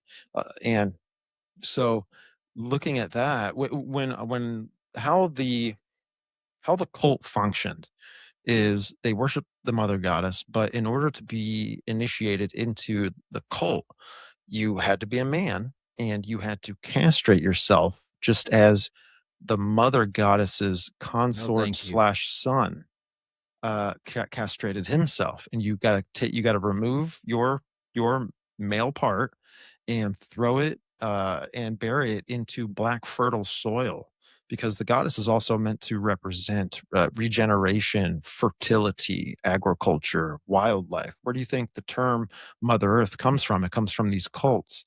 And these priests that would initiate themselves into the cult, they would go transgender, and the male would transform into a female, right? Very similar to kind of how we see culture today. And these priests, they would become priests when they would get put into these initiations. They were known as the Gali, and it's almost like they transformed themselves just like she transforms you. And so that kind of is wild to me, right? Some of these cults are wild. But then this moved into the Roman area, where she was also worshipped as the Magna Mater. And how they functioned, their cult in that area, different culture, right? So they're going to change up a few things. How they would receive divination and blessings from the mother goddess, the Magna Mater, is that the women who would request for these blessings, right? They're not even blessings. I hate to even call it a blessing, but they would go into like this compartment that was underground, and there was a grill cover, almost like how we see sewage today when you drive over like that sewage grill plate, right? So basically, think of someone down inside of there, but they would bring a bull. They would bring a bull in right over the grill plate, and they would cut the bull's throat, and the blood would pour down onto the person that was requesting whatever it is that they were asking towards the mother goddess. And so they would get saturated and covered in this blood, like we see in the movie Carrie, right? So that was in the movie Carrie. That's what that's showing you, Or right? the movie Hostel. That Yeah. woman that buys the slave and chains her up and underneath the bathtub and cuts her and just lays there. Well, she cuts her with a scythe. Now that I'm thinking about it, and just bathes in her blood. Yeah, all this stuff stems from this. Wow. And now that bull is related to Nimrod worship. It's related to Hathor worship, even in Egypt, right? We know that Hathor was a divine feminine goddess of the Egyptian mythologies, where she was depicted through her iconographies to have cow ears and all of this kind of stuff. When Moses went up on top of Mount Sinai, right, to get the 10 Commandments from God, he spoke to God, and he comes back down, and he sees that the people started worshiping what the Egyptians were worshiping the whole time, the golden calf. Yeah. And just before he went up there, he was like, "Don't do this. You just saw the power of the real God, the one and only true God. Just exile us out of this place." And Yeah. but this is how seducing this stuff is. This is why It works. There's power in it. I mean, Yeah, why there's else? something Why else would with you it. sacrifice your children if there wasn't a payoff? They were seeing magnificent things. The devil can perform wonders too, lying signs and wonders. So, I mean, there's a payoff, folks. People ain't just doing this because let's try killing my kid today. I mean, it's the fad going around. The Levant, let's try it. No, I mean there's payoffs. There's got to be something to it, because even Satan was tempting Jesus Christ. He was tempting him with the kingdoms of the world. He's tempting him with all these things that he could do through supernatural power and force, because he dominates this world. He's the prince of the power of this world. He's not dominating it. This world is God's footstool, right? But Satan has reigns here of some sort. He's able to do things. Ruler of this world, according to Jesus himself. When Satan offers him the kingdoms of the world, Jesus doesn't refute him because he knows it's his. But for a time. Cool. That's so cool. For a time. And here's a real cool one. Here's where we get the modern term for church actually even stems from these people with the etymology. So these maidens that we're talking about, this whore Babylon and her porneia, which is the chalice, which symbolizes the womb and the blood inside of the womb. But these maidens, they ranked second in the hierarchy, only under the dragon queen herself.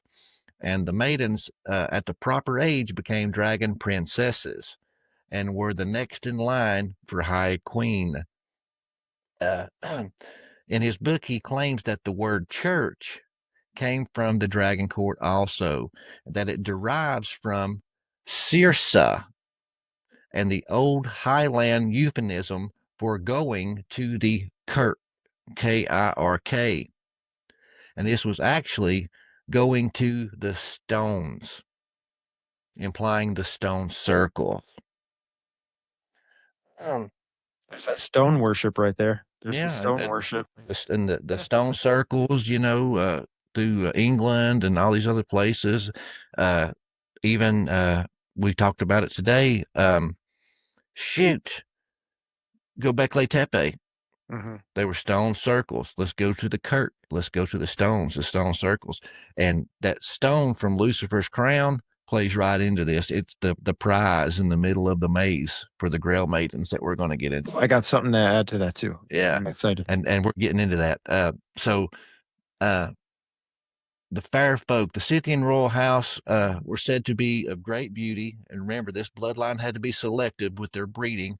Only the fairest could be queens and or kings, and they were tall in stature with the palest of complexions, the reddish of golden hair and emerald green eyes. Often we see elven races represented as swans in literature. It's not only represented that way for their beauty, but also their psychological condition as being enlightened. There's that Gnostic terminology we've been talking about. One example is the story of Danann Sadi, who was an Irish female fairy that later developed as being part muse and part vampire, and she is supposed to represent the grace and perfection of the elven princesses. So, La Belle Dame Sans Merci is immortalized in Keats' poem of the same name. In England during the 1300s, this vampire maiden was the Maid of Kent. Some believe that she was the Countess of Salisbury, and it was recorded at the Summer's Ball in Calais. She let her garter slip. King Edward III retrieved it with haste, holding it high and proclaiming, "Shame to be the person who thinks evil of it." This motto can be found as a garter surrounding the shield of the royal coat of arms of the United Kingdom. Professor Margaret Murray asked the question, why was this recorded? And why was the king's response so over the top? Why would he threaten anyone's attitude towards a garment of women's underwear? No point in making a song and a dance about it unless it had significance. So the garter, or the gartiere, was a small buckled belt worn by women around the top of the left thigh or just below the knee on men, and it was known as a menstrual badge, a symbol of the womb and Grail, but also a representation of the aura borealis, the snake eating its own tail. Alchemically showing that the serpent, by consuming itself, becomes the dragon and or vampire, this alluding to the consumption of the blood of their own kind being the source of their power. It was the witch's belt and or the devil's badge, a dynastic emblem of the fairy race that descended from Lilith and Cain. The Order of the Garter was founded by Edward III in 1399. Both the Order of the Garter and the Dragon, reestablished by Sigismund in 1408, both used the Aura Borealis as their symbol, and it's still in use today in the Angevin Imperial and Royal Dragon Court. Yeah, it's fascinating. Fascinating stuff. I still can't believe he came out and wrote a book about this stuff. Now this is like a do you think this Dragon Court has any ties in with like the royals that we see now in England and Prince Charles and all these elites over there? Yeah, that's what he says in his book. He says that many of the royals have been dethroned through that donation of Constantine and the Roman Church. He says that he believes part of the British royal family is some of the last remnants, but even their bloodline has been really watered down, so they're no longer pure bloods. But he believes that as far as people being in the ruling positions, they're some of the last, because even Charles claims his lineage going back to Vlad the Impaler, who was of the Dragon Court. Who was the queen that just passed away? I'm going mind blank right now. Elizabeth. Queen Elizabeth. Yeah. There was something that they did years ago where I don't want to see if I can try and find it, but she basically like carried this. I think this was, just a couple of years ago, maybe in the time of 2020 in between 2022. But she took a torch and she lit it, and it almost like it was a big ceremony that was going on, and it lit DNA strands that went all the way to a tree, and then the tree lit up. Yep. And so it kind of like falls in line with what they believe, right? Since this is where this is kind of what they believe, and what they worship as their religion, which is very fascinating. Oh yeah, 100%. They, I can't remember that guy, but he was saying, if once humanity learns to read symbols, they'll unlock the keys to everything, because that's how they talk.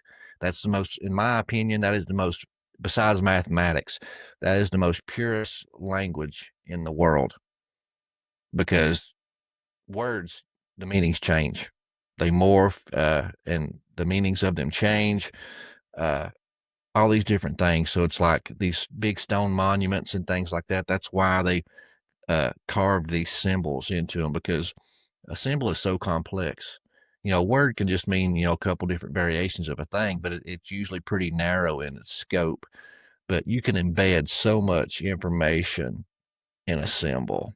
And I think that's why they talk in symbolism and they pass it on through allegory in these stories. And only the initiated, the people that have rode the dragon, know. Yeah, they have the knowledge in a way to cipher what it means. Yes. Right? Picture within a picture kind of type deal. Exactly. Yeah, that's weird. Oh, hey, appreciate it, Craig. Thank you, brother. With the super chat, he says the Jewish Encyclopedia of 1906 links with Kenite tribe to Cain. The Hebrew word Cain for Cain is where the word Kenites was derived from. When I read that, it just blew my mind. Yeah, that's interesting. To get into the original languages and etymologies, folks, it tells a lot, especially in the Bible. You got to remember, this was written thousands of years looking back. I think a lot of the names that you get weren't actually their names. I mean, it could have been, but I think if it is their real names, it's very high coincidence that all of them describe their role in the story or their character in the story. Cain, the acquired one, Abel, the breath, Seth, the replacement, Nimrod, the rebel. You know what I mean? So I think that they use these to, once again, embed more into the story, and the characters and the people that's in the story. But even with all this stuff, all this symbology and different things, and these Grail Maidens, these rituals, tie into sacred wells and mazes also that I found. The serpent dragon Yomengander in Viking lore encircles and coils at the base of their world tree, Yggdrasil. At its roots is a pool. In Ireland, Scotland, and Wales, this same theme is repeated.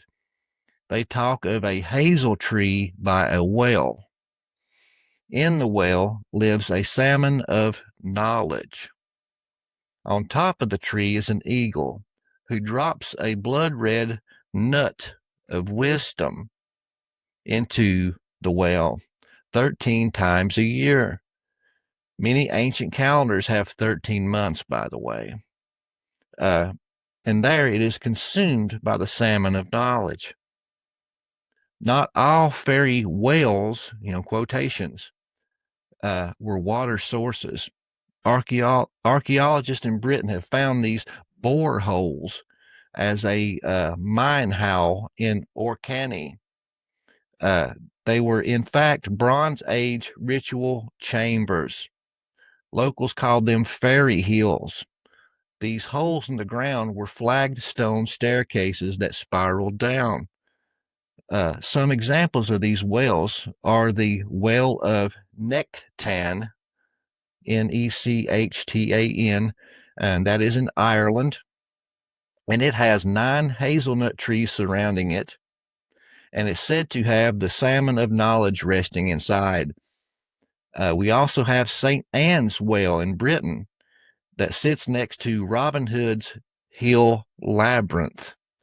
And this well is dedicated to Anne, which is AKA Mother Mary, a figure linked to fertility, earth, and an ancestral lineage, believed to be built on top of an older pagan spring. So these were made for ritual purposes. And like I said earlier, these archaeologists that have found these, they're not really wells. They're spiral staircases going down to an underground ritual chamber. Would it be reasonable, with all the things that we've been talking about today, to believe that a maiden priestess would be that salmon of knowledge whose red nuts, other examples shown earlier, like apples, which was a metaphor for the monthly flow, right? Fall from the tree, symbolic for the family trees and genealogies. Would this be the same story / ritual as Persephone and her pomegranate wine? This red liquid that represented fertility, life, death, and rebirth. Many cultures made offerings to the gods with it. They were offered at the Jewish temple and consumed on significant holy days like Rosh Hashanah. And Egypt did the same thing. Besides St. Anne's Well is the turf maze of Robin Hood's race. It's identical with the one on top of the Fairy Hill outside of Ansbury, Yorkshire. And when they walked through this thing, they called it treading the maze. And we see this, the King Minos, the Minotaur, so many different maze legends and lore. It's esoteric in nature also. It made me think when you mentioned 13, right? Like that goes back to the Osiris ritual where, he was in conflict with his brother Set. His brother Set killed Osiris, right? Mm-hmm. And cut up his body into 14 pieces, threw it into the Nile River. And who is there to collect the pieces of his body was his consort Isis. And so she's the one that is going and collecting the pieces of his body, but she could only find 13 pieces. And that 14th piece, right, being the phallus, which was supposedly eaten by a fish, she's the one also who was a master of magic, master of just these spiritual practices, where she was known for being able to raise her husband from the underworld back up to the surface, into this dimensional plane, and to put her husband's spirit into her child, right? Which is where you get like the reincarnation ritual, and where we can see most likely in the Bible where Apollyon goes into perdition, right? That the Antichrist takes a fatal head wound, but somehow lives. And I think that there's some sort of connection with the Antichrist, that process, and this divine goddess, which I don't know if we're going to see something actually happen in the future that pertains to this this mythology and its ritual when all this happens. But when you look at Daniel chapter 11 verse 38, Daniel's describing the Antichrist and what he's doing, and he in that verse it says he honors the god of forces, and throughout the iconographies of the goddess, she's also known to be a fortress. She's known to be the walls that protect the city. She's also known to be the dwelling place of the city. Just think of like a tent, right? Because even when you go all the way back, even into like the northern Asian areas where they find some of these idols of the goddess in some of these tribes that were, scattered up in that area, they depicted the goddess as a dwelling tent, like a dwelling place. And they would even they would even connect that fire iconography to her as well, which that is the wisdom part. That's where, you were mentioning like knowledge, right? That is another word for kind of like wisdom. You could see in the Gnostics, they believe that wisdom is Sophia. And how they would describe it in their idols is it would look like she was she was the body, her body was the tent, but her head was the chimney where the fire was to come out. So Kundalini going up to the top of the dome, and the yeah, fire, yeah. the enlightenment, the self-realization, Prometheus, all that stuff. Yeah. But I was going to show you this, the whole treading the maze. Mhm. It goes back all the way, the earliest recorded anyway, was 1908. And like I mentioned, the Pixies and the Pics, their favorite tattoo and things to draw was these spirals, and also squared spirals and mazes. That was, really good iconography of theirs. So that, is a pretty good hint, I believe, that they were doing this also. So it's archaic in nature. But once again, just like the goddess with her vulva over top of church doorways, the church reappropriated this. It's the very same idea.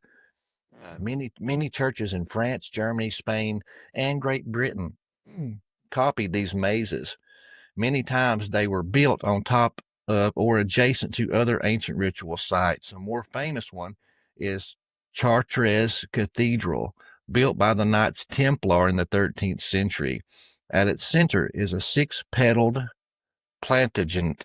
And this is that lily that we talked about in that symbol earlier, or wild rose, with a M carved into it, looking like the astrological sign of Virgo with the fish attached, who they call Our Lady, aka the Virgin Mary, which mentioned earlier in the whales. She is the salmon of knowledge waiting at the center of the maze. Medieval French writings talk about the same type of labyrinth, the labyrinth of Melusine. In their writings, she waits at the center of the maze, waiting to prey on victims returning from their pilgrimage from the Holy Land. She would draw them in and drink their blood, but at the same time, she would lie in wait as a prize for the quester of the Grail. So here's this, what you talked about earlier, Stephen.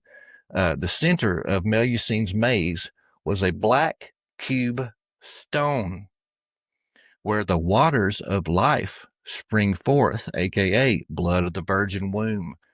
At Chartres Cathedral, mentioned earlier, the center, the rose that I mentioned, is bathed in bloody red light of the sun that comes through a strategically placed pane of red stained glass, making the Grail symbolism complete. This maze was also known as the Jerusalem Mile, as it was symbolic for the pilgrimage to the Levant. It would substitute for that. It was 150 yards or 1,500 paces in Gaulish measurement that was called a Luca, which is very close to Luca with a double C, who was a god that demanded royal sacrifice. And Luca is related to Loki and Lucifer, the light bringer, also known as Mazda or Ormazd. Wow, did you say Mazda? Yes, like a All right. car. So what's funny about that is Zoroastrianism, their supreme deity is called Ahura Mazda, which is like The this light divine bringer. being of light and wisdom. That's who they're talking about, yeah. Oh man. Let's see. So the cubic stone mentioned to be at the center of Melusine's maze is the Leaphale stone, aka the Emerald Tablet. The tablet of destiny to the Sumerians, the vulva of Venus, and the jewel in Lucifer's crown. With all this symbolism, it also attached itself to the Sumerian Inanna, the Akkadian Ishtar, and like Melusine was said to consume her lovers. It says that the maidens would the maidens of Parish would gather at the maze, and the winner of the maze was awarded a barrel of beer, and the virgin, of course. This custom echoes the original pursuit of the wild hunt. The beer was a rustic reminder of the wine of Persephone. And like you talked about with Osiris, this is another reoccurring theme that he suggests is this initiation rite. It's even spiritual and alchemical. The hero's journey, going into the unknown, finding the princess, consuming the Grail blood, and ascending.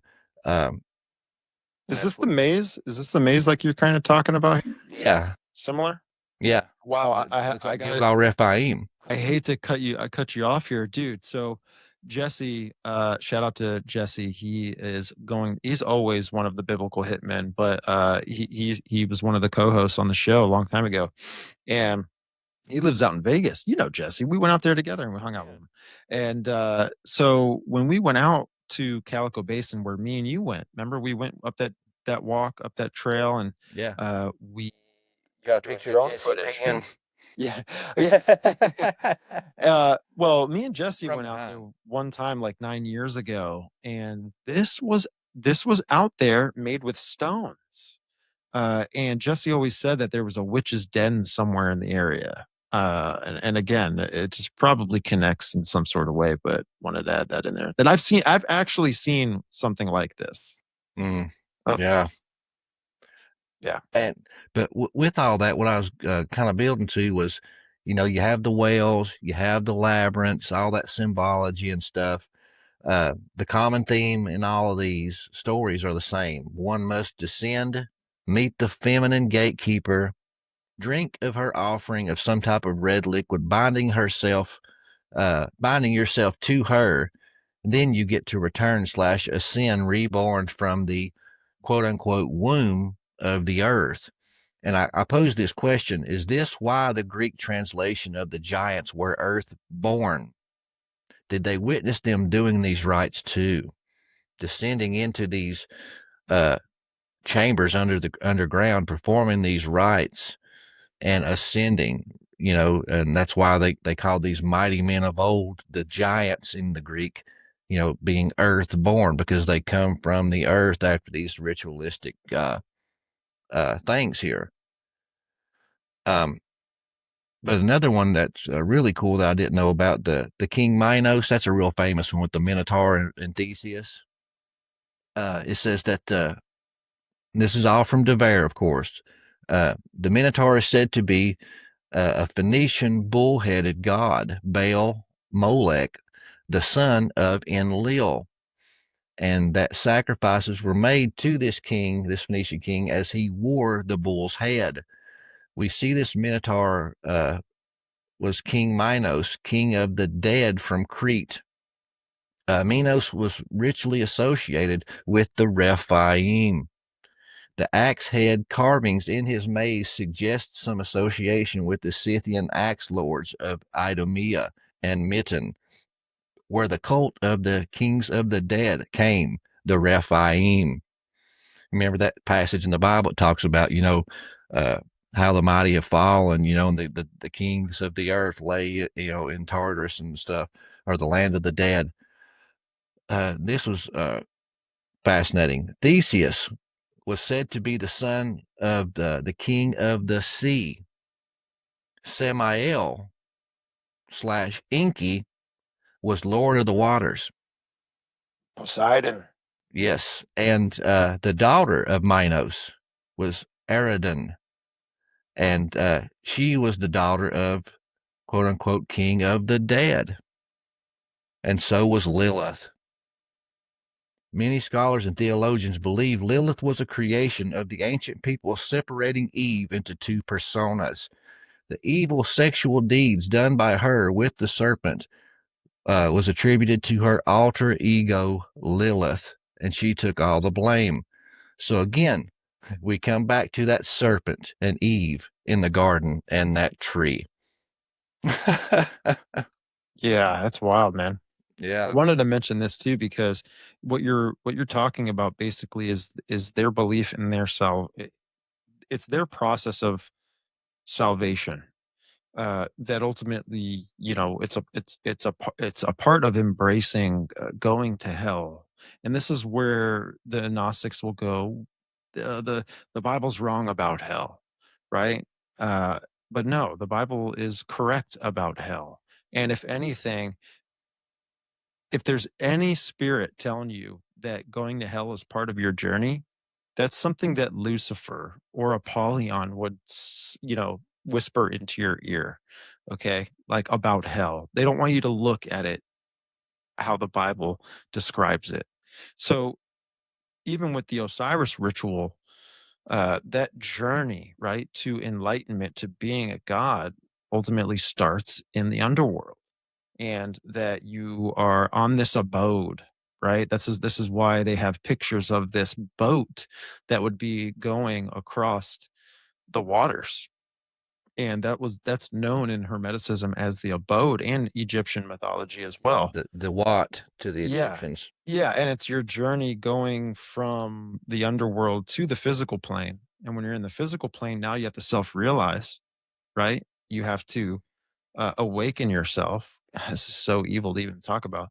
And once you do, then you can ascend into the celestial plane, into the stars.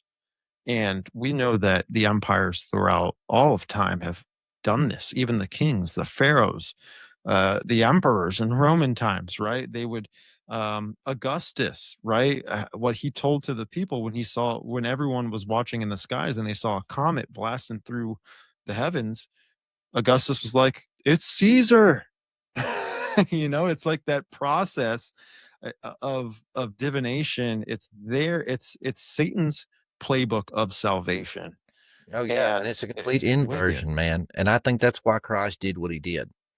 Because if you looked at the Bible, many times God, Jesus, the apostles, Paul, when he went to Mars Hill, they take the twisted and inverted mythologies and or religions and practices that Satan has planted into the minds of these people and taken it and used it for his advantage and flipped it on its head to show them the truth.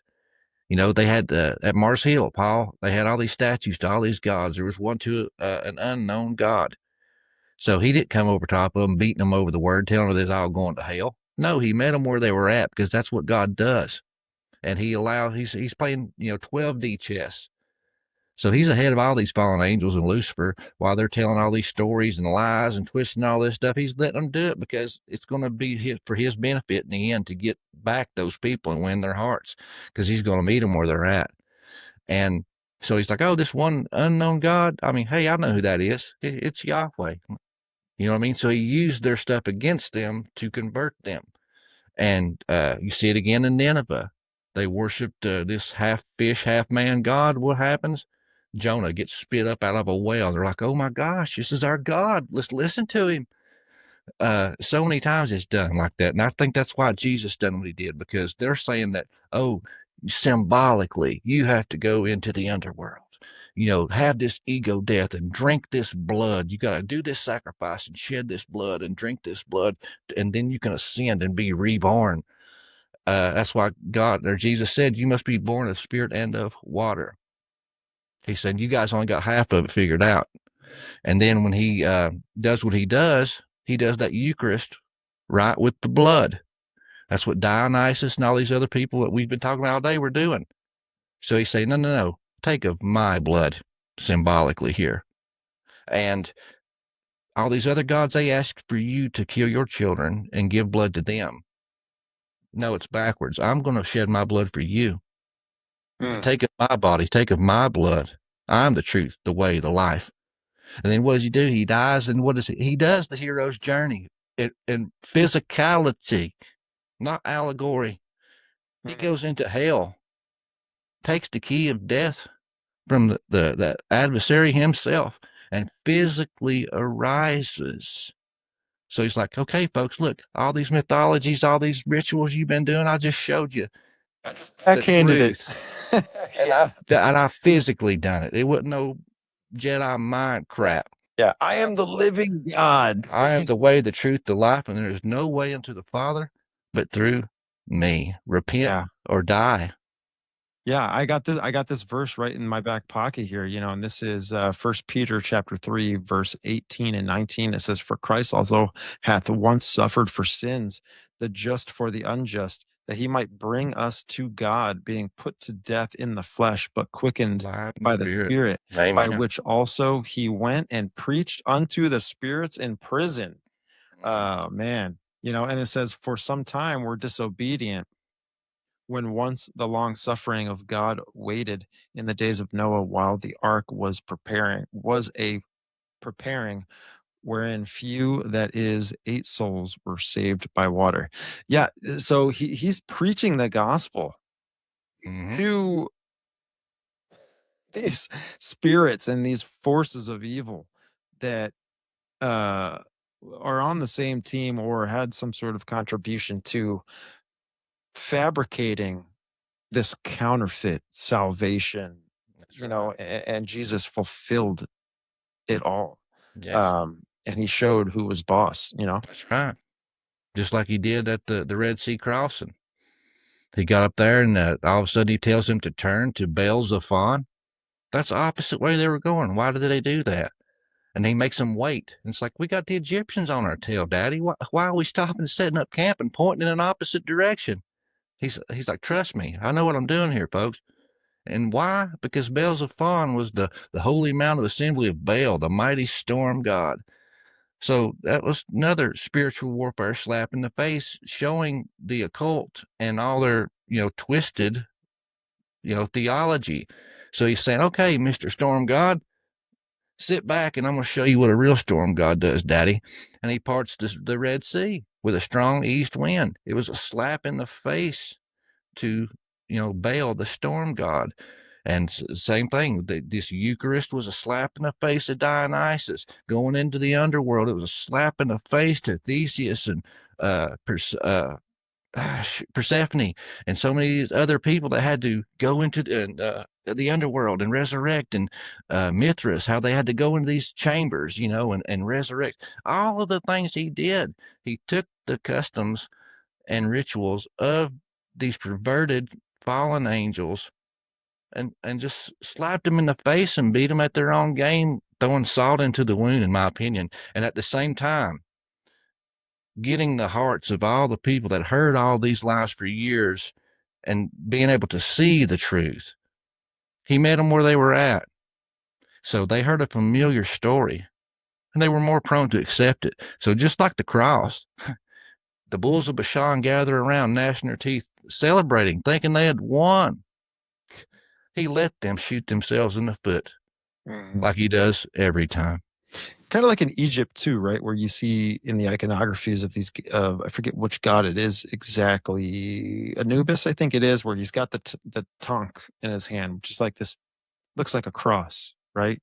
And this is where you'll get the secular world going and using the law of first mention, saying, "Oh, look, see, the Christians copied the cross from the Egyptians and all this stuff." But no, that was just another thing that Jesus did to show who had authority and who is the living God. He's backhanding the mythologies, he's backhanding the mysteries, he's backhanding everything that the world has been worshiping, since the tree of knowledge of good and evil. And you mentioned Dionysus, right? So I wanted to bring this verse up here, and this is Revelation 19, verse 15. And out of his mouth goeth a sharp sword, that with it he should smite the nations, and he shall rule them with a rod of iron, and he treadeth the winepress of the fierceness and wrath of Almighty God. That when it says winepress right there, it makes me think of him slapping Dionysus in the face, because he was the god of wine, ecstasy, liberation, right? In the All this kind of Eucharist, drinking the wine, yeah. you're taking in his blood. I mean, all that was a direct slap in the face to all these gods. Well, check the best part of it too, and it's right here, verse 16. "And he hath on his vesture and on his thigh a name written, King of Kings and Lord of Lords." The thing with Dionysus is that Zeus took a wife, right? It was Zeus, Semele, He raped a woman. and Dionysus. Right. And so Zeus, with the power of his divinity, basically incinerated Semele. And so she was pregnant with Dionysus, his son. And the only thing that survived out of the ashes was the fetus of Dionysus. And so Zeus takes Dionysus and sews him in his thigh so that he could gestate it and deliver the child, and carry the child a full term, Yeah. and in his thigh. So it makes me, when I see this biblically, I'm like, dude, Jesus is backhanding Zeus, backhanding Dionysus, backhanding uh, these little g gods that the world worships. Oh yeah. If you know the mythologies and the rituals and all this different stuff, you see it all throughout the Bible. I mean, if we had the time and the proper context, I mean, we could do a 2.5 hour show of all the backhands, because God doesn't just win, he dominates. Yeah. No doubt, man. No doubt, dude.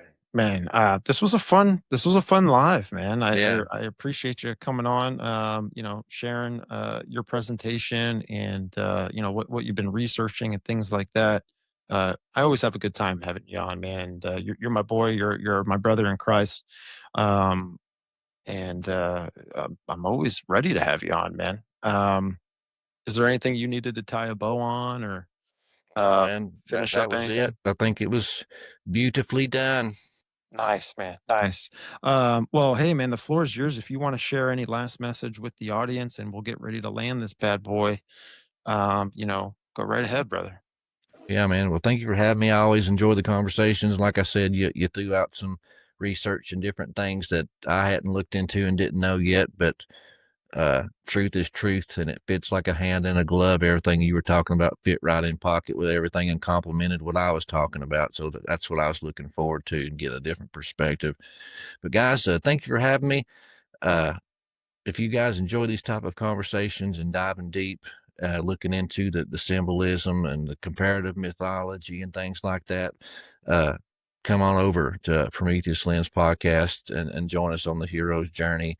Uh, I do at least 2 shows a week, sometimes 3 or 4, but every Monday night at 8 o'clock p.m. Eastern Standard, we do a live premiere and chat.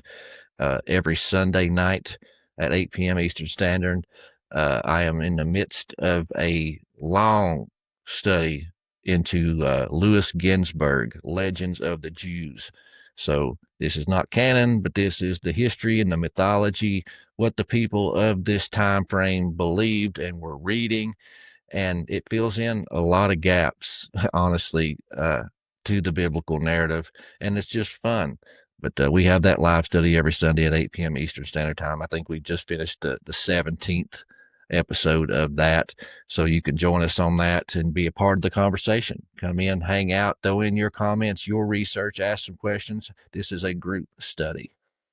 Yeah, man. Oh, awesome, man. I just wanted to just share this with the audience, because sometimes, even just for people that are watching, they're new in their faith.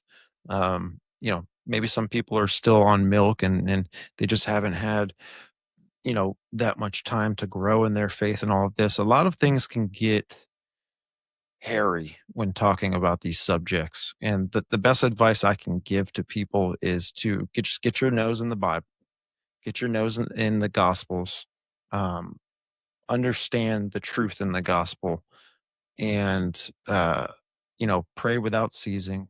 Pray for the Lord to reveal the scriptures to you, and that these things are awesome to get into, in my opinion, for people that have tough skin, number one, but also for people that are really grounded in their faith. They can bounce off of some of these things. But if I could just shift everyone's focus to the Gospels and growing their relationship with Jesus Christ, getting closer to Him, that really is the best thing that we can do.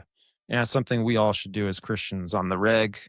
You don't have to be a baby Christian just to do this, or a new Christian, or whatever. We're all called to do that, and we're all called to share the gospel of Jesus Christ.